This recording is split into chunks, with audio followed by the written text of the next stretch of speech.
नमस्कार मंडळी, आपल्या चॅनलवर तुमचं स्वागत आहे. चंपा षष्ठी, नागदिवे, मार्गशीर्ष गुरुवार कसा साजरा केला त्याबद्दलचा हा व्हिडिओ आहे. हा व्हिडिओ करायला मला जरासा उशीर झाला, पण सगळ्या डिटेल व्हिडिओ तुमच्यासोबत शेअर केला, त्यामुळे शेवटपर्यंत नक्की पहा. आमच्याकडे चंपा षष्ठीच्या आदल्या दिवशी नागदिवे पूजन केलं जातं. बाजरीच्या पिठाचे नागदिवे करून त्यामध्ये तेलातल्या वाती घालून नागदिवे पाजळवले जातात.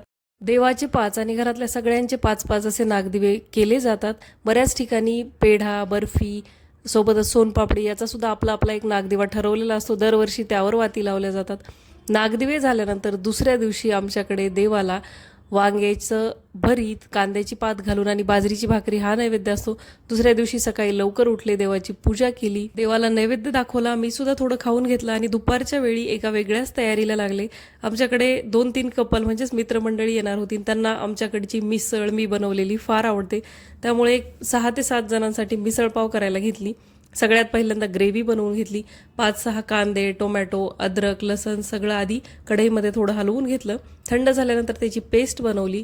कढईमध्ये भरपूर असं तेल घातलं, आपण बनवलेली पेस्ट, चवीनुसार मीठ घातलं आणि ही पेस्ट अगदी तेल सुटेपर्यंत म्हणजे 15 ते 16 मिनटं मी परतून घेतली. जोपर्यंत आपण मिसळचा हा जो मसाला आहे ना, हा तेल सुटेपर्यंत व्यवस्थित परतत नाही तोपर्यंत मिसळला चव लागत नाही, कच्चेपणा लागतो त्यामध्ये. त्यामुळे ही जी पेस्ट आपण घातलेली असती कांदा टोमॅटोची, ही भरपूर वेळ परतून घ्यायची आणि जेव्हा तिला तेल सुटतं तेव्हा भरपूर असं लाल तिखट, जो काही आपल्याकडे मिसळ मसाला अवेलेबल असेल तो घालायचा, मिक्स करायचं. आणखी हे जे मिश्रण आहे ते तेल सुटेपर्यंत परतायचं आणि त्यानंतर त्यामध्ये घालायचं अगदी कडकडीत गरम पाणी. तुम्ही बघू शकता या प्रकारे मिसळचा मसाला तयार झाला ना, या मिसळची चव अगदी अप्रतिम लागते. कडकडीत गरम पाणी आपल्याला जेवढं हवं आहे त्यानुसार घालायचं. त्यानंतर मटकी घातली. मटकी मी आदल्या दिवशीच भिजवून ठेवली होती. मस्त दणदणीत चवीचं मिसळपाव तयार होतं. इतकी सुंदर ही मिसळ लागते ना. फक्त मिसळची ग्रेव्ही अगदी छान तळून परतून घ्यायची. चव बॅलन्स करण्यासाठी थोडासा गूळसुद्धा यामध्ये घातला होता. पाव आणले, फरसाण आणलं आणि संध्याकाळी मस्त सगळ्यांसोबत मिसळवर ताव मारला. बरेच जण मटकी आधी उकडून घेतात, पण मी भाजीमध्येच घालते. नंतर 10-15 मिनटं छान भाजी उकळते. दर्शीलसाठी प्लेन खिचडी बनवली होती. असा मस्त आजचा दिवस घालवला. दुसऱ्या दिवशी सकाळी लवकर उठले, कारण आज होता मार्गशीर्ष गुरुवार. मी दरवर्षी हे मार्गशीर्ष गुरुवारचं व्रत करते. सकाळी सकाळी आधी मस्त गॅलरीत आले होते. छान या सदाफुलीला 7-8 फुलं आली होती. गॅलरी बघून झाली. सकाळची सगळी पारुशी कामं आवरली, दारात रांगोळी काढली, सोबतच देवपूजासुद्धा केली आणि उर्वरित कामाला लागले. देवपूजा केल्यानंतर सगळं पूजेचं सामान आधी काढून ठेवलं. पूजेसाठी जेवढी काही घरात फळं होती तेवढी सगळी काढली. मला यावेळी रामफळसुद्धा मिळालं होतं. पोथी, सोबतच मी हत्ती ठेवते, गुळ खोबऱ्याचा नैवेद्य आणि ड्रायफ्रूटचा आधी दाखवते आणि त्यानंतर संध्याकाळी मिष्टान्नाचा नैवेद्य दाखवते. सगळी पूजेची भांडी आधी चकचकीत स्वच्छ करून घेतली. देवघरातल्या देवांची देवपूजा केली आणि त्यानंतर महालक्ष्मीच्या पूजेला लागले. माझ्या गॅलरीतल्या कुंडीत मी छोटंसं बेलाचं झाड लावलेलं आहे. त्याला भरपूर बेलाचे पानं आलेले आहेत. रोज एक बेलाचं पान महादेवाला वाहते.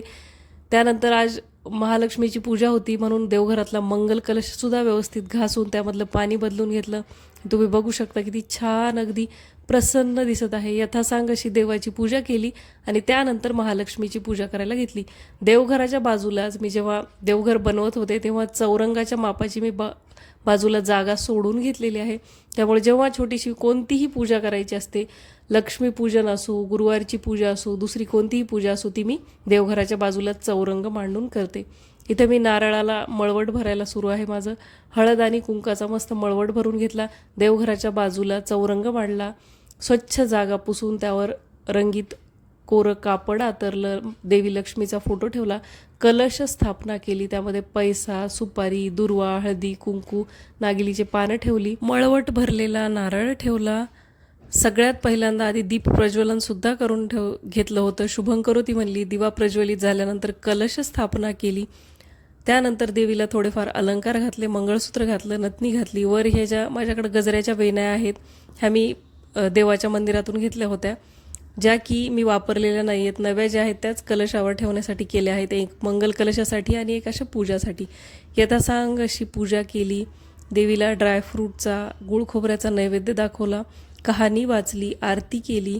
हे मार्गशीर्षचे गुरुवार मी दरवर्षी करते. याचं उद्यापनही केलेलं आहे, पण मार्गशीर्ष महिना आला की का कुणास ठाऊक हे गुरुवार करण्याची मला इच्छा होते. साधी सोपी सिंपल पूजा असते त्यामुळे काही वाटत नाही. पूजा केली, दुपारी थोडासा आराम केला. दिवसभराचा उपवास होता, संध्याकाळी स्वयंपाक करायचा होता, त्यामुळे लवकरच कामाला लागले. दारात जी तुळस ठेवलेली आहे, तुळशीला दिवा लावला, धूप दाखवलं. असं काही शुक्रवार असेल, काही पूजा असेल तर मी आवर्जून धूप दारात लावते. एरवी उदबत्ती आणि दिवा तर माझा नेहमी असतोच. त्यानंतर स्वयंपाकाला लागले. आज स्वयंपाकामध्ये मस्त पालकाचं वरण करायचं होतं. तुरीच्या डाळीमध्ये थोडीशी कापून पालकाची भाजी आणि 2 आवळे मी घातलेले आहेत. याची शिट्टी करून घ्यायची आणि नंतर साधी जिरे मोहरीच्या याला फोडणी द्यायची. इतकं अप्रतिम वरण बनवून तयार होतं ना, तुम्ही एकदा ट्राय करून नक्की बघा. संध्याकाळची वेळ होती, जास्त काही स्वयंपाक संपणार नव्हता, त्यामुळे गोडामध्ये देवीसाठी फक्त शिरा केला होता. अगदी थोडासा तुपात छान रवा भाजून घेतला, त्यानंतर ड्रायफ्रूट घातले आणि गरम पाणी व साखर घातली. मस्त असा शिरा बनवून तयार झाला होता. हे जे पालकाचं वरण मी बनवलं होतं, त्या वरणामध्ये 2 ते 3 आवळे, तुम्ही नॉर्मल जरी वरण करत असाल ना, त्याच्यात आवळे घालायचे आणि जेव्हा आपण याला फोडणी देतो तेव्हा थोडासा गूळ घालायचा आणि ह्या सुक्या लाल मिरच्या घालायच्या फोडणीत. इतकं अप्रतिम वरण बनवून तयार होतं ना, तुम्ही ट्राय करून नक्की बघा.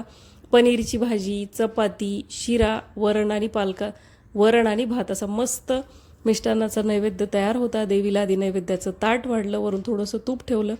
देवीचा नैवेद्य झाल्यानंतर आम्ही सुद्धा जेवण केलं आणि असा मस्त शांततेत देवीच्या सानिध्यात आजचा मार्गशीर्ष पहिला गुरुवार मी घालवला. चला भेटते नेक्स्ट व्लॉगमध्ये. तोपर्यंत बाय.